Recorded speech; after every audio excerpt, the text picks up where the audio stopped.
Hello and welcome to Inktober day 15. We're halfway through pretty much. Technically not halfway through till tomorrow halfway, but shh, we're halfway through Inktober. So today I'm doing a Wendigo inspired girl. I love Supernatural, the show, and just everything paranormal and fantasy, if you couldn't tell from my drawings and art already. But this is just me kind of going on more of a legendy stuff. I love legends. Like I did the Hippocampus girl, which is Greek mythology. Yeah, Greek mythology. I've always loved mythology and fantasy things. So today I'm doing a Wendigo. So I wanted to make it look like the actual girl was Native American. Not because of them saying that they would be Wendigos, but I'm saying that's where the story originally comes from, is in Native American culture. So I referenced a Native American girl, and I drew her face based off that. I did edit the face a bit, but it's still mostly based off a Native American girl. It was very pretty, by the way, like really pretty, you know. So I'm starting off with a darker skin tone. I still want to keep it quite light, like she was still dead and malnourished, because the story goes the man is starving so much that he resorts to cannibalism and then becomes a Wendigo based off of that. So yeah, also there are a few things about this piece that I'm kind of, her hand is okay for the proportions, but compared to my style it's a bit small. Her head is a bit small compared to her body, and just what else was it? Her tattoos. She doesn't have nearly as many as I normally give my characters, but I couldn't think of anything, because I didn't want to make it too, cultural appropriation-y. So I just did some basic feathers and a skull with an arrow through it. Because I didn't want to do any headdresses, because those you have to earn in the Native American kind of culture. Like you have to earn them, you have to become a chief or have done great deeds. So I didn't want to add anything like that, because I don't want to step on anyone's toes. So I didn't add any of that, which made it really hard, because that's like every tattoo you see is someone wearing a headdress or a girl with a bandana and a feather, well, not bandana, like those headbands and a feather stuck into it. No, but I don't want to do that either, because that's just, again, not right, especially if the girl is sexualized, because, like a pin-up or something, like a Pocahontas kind of thing. I just didn't want to do that. I did consider giving her a Pocahontas necklace, and I'm like, that's Disney again. I didn't want to step on anyone's toes. So I ended up giving her a bird skull necklace, a skull tattoo, and just some feathers on her arm, because there's a lot of feather symbolism in Native American culture. I gave her darker feathers. I was going to give her black, but I was like, I didn't want it to be too tough, because hair was already black, and the eyes and the skull was already black. It was just getting very dark. But black feathers in Native American culture mean death and are a bad omen, which is why you would never find a chief with a black headdress, which was the main problem with Social Repose. If you haven't heard him, he's got black feathers, so technically it isn't that. Whatever, who cares, he's old news. But yeah, here I am. I use my Faber-Castell Pitt brush pen to do outlines in the smaller, finer areas. Now I'm using watered down Indian ink first, because again it's easy to lay down watered down first and then do pure Indian ink for some reason. Maybe it's just the way I'm using it, because I'm used to watercolours. Sorry, my voice is still sick, unfortunately. But yeah, here I am going with pure Indian ink. I did water it down a bit, because I left it overnight. Even though it was covered slightly, it's still gone a little bit like gooey. Basically, if you leave an ink to dry, it'll dry completely solid, but in this kind of softy gooiness. It's very odd. I've never had a medium do that. I've had acrylic turn to solid and gouache into solid, but you can wash it away with water. It's all very odd to me. So here I am going over the drawn in areas with a smaller detail brush, just to kind of give it a little more shine like the rest of the hair, because pure black Indian ink does shine. Here I'm going with watered down in the eye, because I didn't want to make it too dark. Just giving the skull some definition. So yeah, if I was going to do this piece again, I'd make her head a lot bigger, because her face is just a bit small for her body. I'd also make her hands bigger. I had a lot of trouble with the hands because it's really hard to find pictures of someone holding a skull on their head. You know, for some reason people just don't do that on a daily basis. No idea why. Sorry, I'm being dumb. But yeah, I didn't have a skull myself, so I couldn't just pick up a skull and use myself as a reference. So I just kind of had to wing it. It turned out okay. I said I did redraw the hand, but again, I redrew it twice actually. Because when I was going to do the sketch, like when I traced it, I redrew it slightly bigger, and I'm like, actually that's still way too small for my style. So halfway through the speed paint, I make it a lot bigger. So here I am starting to add in some shading on the face. Sorry, still sick.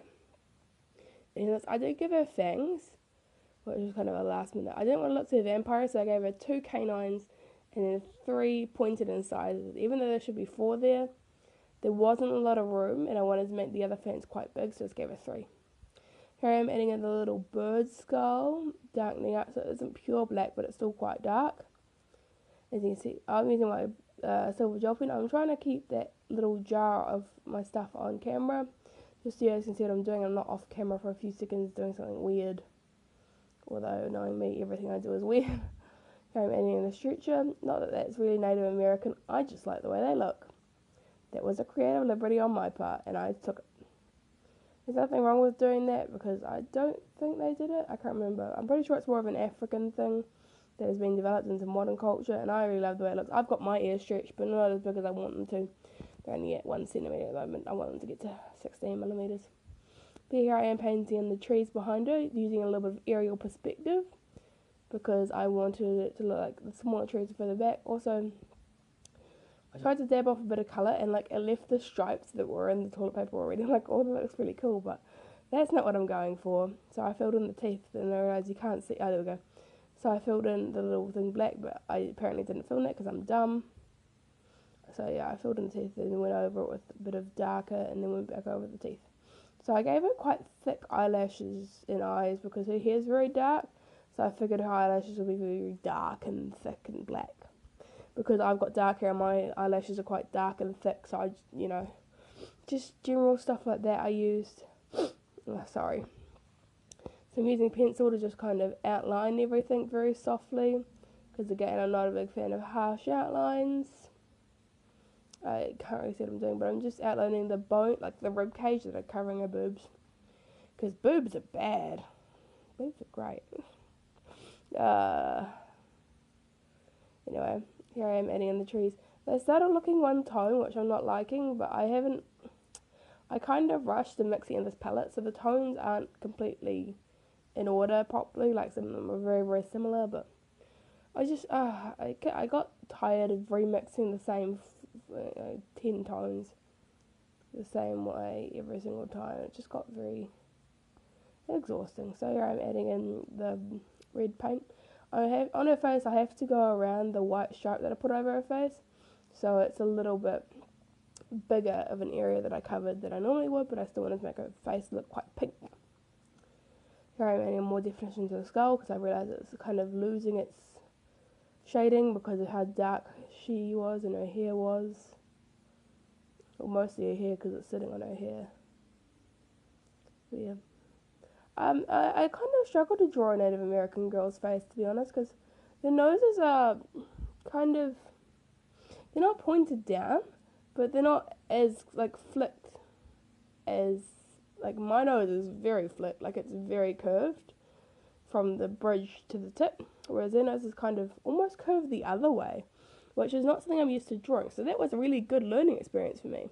I'm adding in some dots from her lips to her chin, because I wanted to add in some more facial detail, but I didn't want to give her too many piercings, because she's supposed to be like this wild girl, like she lives in the forest hunting down men, or women, or animals, according to her bird necklace. I don't know her life. I just created her. Yeah, so that's what I'm doing here. Also, I kind of had a whoopsie with the pencil, because as I said, when it's wet, the pencil's more like smudged on the teeth. 2 of the teeth are like real dark, and the other ones aren't dark as much, so yeah. So I gave her collarbones quite low, but I also gave her a set of ribs underneath, like a kind of vague definition of her ribs, which isn't something I normally do because with this character I'm trying to like kind of show that she's thin because she's starving because she's a wendigo, without making it too like anorexic looking. But I still wanted it to be like my kind of style of quite a sensual character. Like you kind of want to kiss her, but you also don't because she'll probably kill you. Well, she'll definitely kill you. Like that kind of thing. I just love the way it looks. Also, I realised that partway through when I was looking at wendigos for tattoo ideas, Jacqueline Deleon saw something very similar idea to this. I haven't even seen that piece before I started doing this one, but she's also got the skull on top of her head. Except hers is more like her pretty style. Like all her characters are quite whimsical. I think mine looks a little bit creepy. Well, at least I hope it does. But yeah. I don't know, something I want to do. So I'm adding more shading and stuff. Adding some feather details to the bottom of the skull because it's looking a bit plain. Again, I wish I could have given her more tattoos. I didn't have any ideas. Adding in the white highlights as I do. I think I'll go back. And that concludes the speed paint. I'll see you guys in the outro. Bye. That concludes Inktober day 15. Hope you guys enjoyed watching my wendigo piece. I really enjoyed making this one. I think it's turned out the best so far. I love that face. Oh my god. I just really love the way this one's turned out. Definitely my favourite one by far, even though there are a few things that I mentioned, her hand, her face, tattoos, but I love it a lot, and this shiny feather is very satisfying to look at. Anyway, thank you guys so much for watching. Hope to see you guys tomorrow, for day 16. Oh my god, I didn't think I'd make it this far, to be honest. Anyway, don't forget to take your paintbrushes out of your water, and I'll see you guys